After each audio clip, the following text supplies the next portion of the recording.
Pemirsa, jumpa kembali di channel Belajar dan Berbagi. Video kali ini kita akan belajar mengenai manfaat menerapkan sistem manajemen untuk meningkatkan pencapaian sasaran mutu di rumah sakit. Sasaran keselamatan pasien ini wajib diterapkan di rumah sakit. Untuk apa? Yaitu untuk mencegah terjadinya insiden keselamatan pasien dan juga untuk meningkatkan mutu pelayanan kesehatan sesuai dengan standar WHO patient safety. Tujuan sasaran keselamatan pasien yaitu untuk mendorong rumah sakit melakukan perbaikan-perbaikan yang menunjang tercapainya keselamatan pasien. Di Indonesia, seluruh fasilitas pelayanan kesehatan ini secara nasional diberlakukan sasaran keselamatan pasien nasional. Ini yang terdiri dari yang pertama, sasaran mengidentifikasi pasien dengan benar. Yang kedua, sasaran meningkatkan komunikasi yang efektif. Yang ketiga, yaitu sasaran meningkatkan keamanan obat-obatan yang harus diwaspadai. Yang keempat, yaitu sasaran memastikan sisi yang benar, prosedur yang benar, pasien yang benar pada saat pembedahan atau tindakan invasif. Dan yang kelima, yaitu sasaran mengurangi risiko infeksi akibat perawatan kesehatan. Dan yang keenam, yaitu sasaran mengurangi risiko cedera pasien akibat jatuh. Nah, sasaran suatu organisasi ini pada umumnya terdiri dari sasaran strategis dan sasaran operasional atau taktis. Nah, untuk mencapai sasaran keselamatan pasien nasional tersebut, maka setiap unit atau setiap fungsi ini sebaiknya juga ambil bagian, yaitu dengan menetapkan sasaran-sasaran operasional di masing-masing unit atau masing-masing fungsi. Misalnya saja nih, unit farmasi, unit utility, unit pemeliharaan peralatan, unit laboratorium, unit administrasi, dan sebagainya. Nah, pertanyaannya adalah antara lain yaitu bagaimana nih caranya supaya setiap unit atau fungsi dalam menetapkan sasaran operasionalnya. Yang kedua yaitu apa saja yang perlu dipertimbangkan pada waktu menyusun sasaran-sasaran tersebut. Kemudian faktor apa saja nih yang diperlukan pada waktu menyusun perencanaan tindakan untuk mencapai setiap sasaran yang telah ditetapkan. Penerapan sistem manajemen ini akan bermanfaat untuk memberikan panduan tentang bagaimana nih caranya menetapkan sasaran. Juga memberikan panduan, yaitu dengan menyediakan pertimbangan yang diperlukan untuk menyusun dan menetapkan sasaran. Dan juga menyediakan panduan yang diperlukan untuk merencanakan tindakan di dalam mencapai setiap sasaran. Nah, bagaimana nih penjelasannya? Ikuti terus video yang satu ini.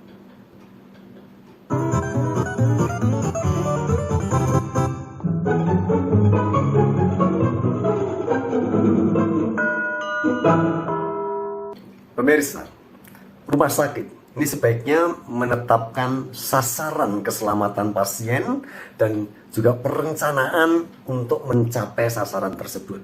Demikian juga untuk setiap unit yang ada. Ini sebaiknya juga menetapkan sasaran-sasaran operasionalnya dan juga perencanaan yang digunakan untuk mencapai sasaran tersebut. Nah, untuk menjelaskan pertimbangan apa nih yang diperlukan untuk menetapkan sasaran dan juga perencanaan untuk mencapainya itu bagaimana? Ini tentu saja saya menggunakan berbagai referensi, antara lain ISO 7101 tahun 2023 ini mengenai Healthcare Organization Management, Management System for Quality and Healthcare Organizations Requirements. Dalam menetapkan sasaran, apa saja nih yang harus dipertimbangkan? Mari kita bahas satu persatu. Yang pertama, sasaran mutu harus konsisten dengan kebijakan mutu rumah sakit. Rumah sakit yang menerapkan sistem manajemen ini diwajibkan untuk menetapkan kebijakan mutu, dan sasaran mutu yang ditetapkan harus konsisten dengan kebijakan mutu yang ditetapkan. Dan yang kedua, jika memungkinkan, ini sasaran mutu itu dapat diukur.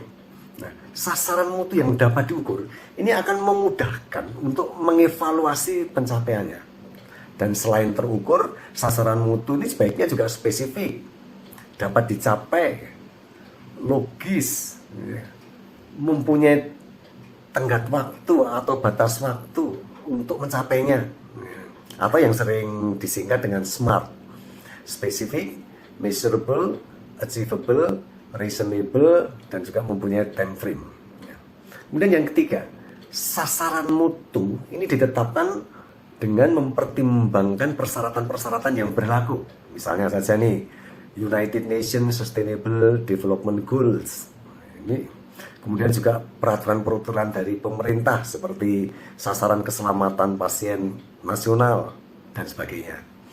Kemudian yang keempat, pencapaian sasaran mutu itu perlu dipantau. Rencana tindakan untuk mencapai sasaran mutu dan kemudian pencapaian sasaran mutu ini juga perlu dipantau untuk apa? Untuk mengetahui, yang pertama, apakah tindakan yang direncanakan sudah sesuai dan dapat diterapkan. Yang kedua, jika ada kendala saat penerapan tindakan tersebut, maka akan dapat diketahui dan segera dapat diperbaiki. Dan yang ketiga, apakah pencapaiannya itu mempunyai tren positif atau negatif. Kemudian, perlu tidak tindakan untuk perbaikan jika pencapaian sasaran mutu ini menunjukkan tren yang negatif dan sebagainya. Kemudian yang kelima, sasaran mutu ini perlu dikomunikasikan. Setiap personil yang terlibat dalam pencapaian sasaran mutu ini perlu mengetahui sasaran mutu yang hendak dicapai dan juga tindakan apa yang perlu dilakukan. Dan yang kedua, setiap personil yang terlibat ini perlu memahami peran mereka di dalam mencapai sasaran mutu yang telah ditetapkan. Dan personil yang terlibat ini sebaiknya juga menyampaikan kendala-kendala apa saja nih yang dijumpai dalam pelaksanaan pencapaian sasaran mutu tersebut. Kemudian personil yang terlibat ini juga perlu memberikan masukan untuk mendukung pencapaian sasaran yang ditetapkan. Kemudian yang keenam, ini sasaran mutu itu perlu diperbarui. Sasaran mutu ini perlu disesuaikan atau diperbarui jika tentu saja memang sudah tidak logis, tidak reasonable, atau tidak sesuai lagi. Dan sasaran mutu ini juga perlu disesuaikan atau diperbarui sesuai dengan interval yang sudah ditetapkan. Demikian juga tindakan yang direncanakan. Ini mungkin perlu disesuaikan dengan kondisi aktual yang dihadapi. Kemudian yang ketujuh, sasaran mutu yang tersedia ini sebaiknya juga sebagai informasi terdokumentasi.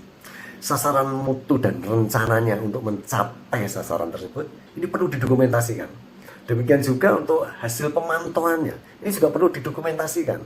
Rekaman pencapaian sasaran mutu ini sangat bermanfaat untuk menganalisa atau mengevaluasi serta untuk menentukan tindakan perbaikan yang diperlukan.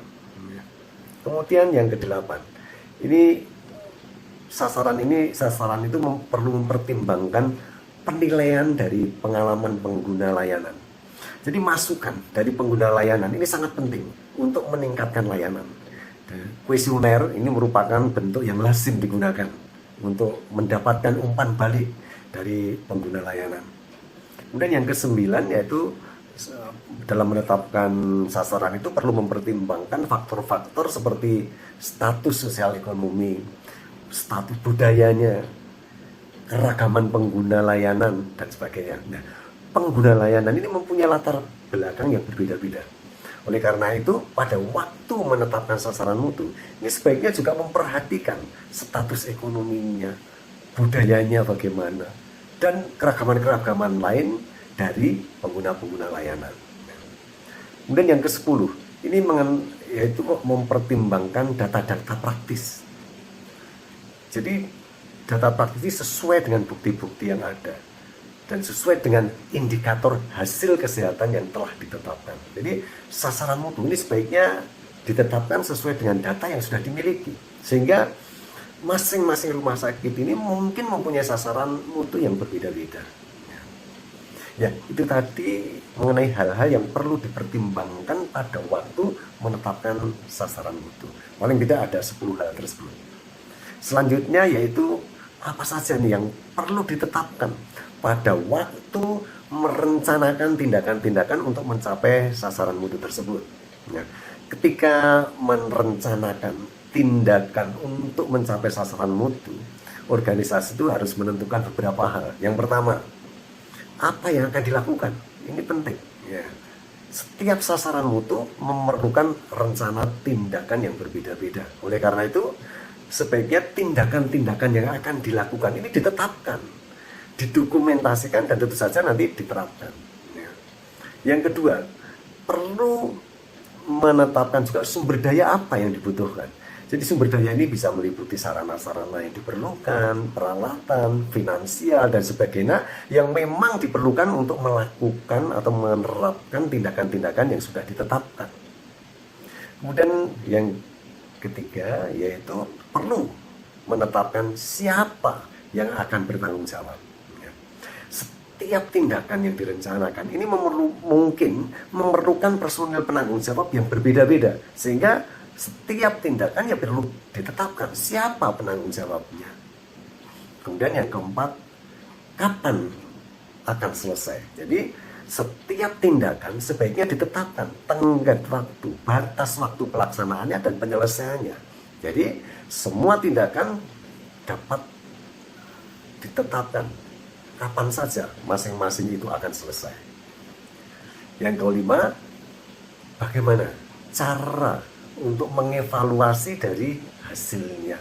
Ya. Hasil pencapaian sasaran mutu ini sebaiknya dievaluasi secara berkala. Untuk apa? Untuk melihat perkembangan pencapaiannya. Dan metode untuk mengevaluasi ini juga sebaiknya ditetapkan pada waktu tahap perencanaan. Hasil evaluasi ini dapat digunakan untuk melakukan peningkatan atau digunakan untuk perbaikan tindakan yang dilakukan. Ya, demikian tadi kita telah belajar mengenai manfaat penerapan sistem manajemen untuk meningkatkan pencapaian sasaran mutu di rumah sakit. Semoga bermanfaat. Jumpa kembali di video selanjutnya dengan topik yang berbeda. Sampai jumpa.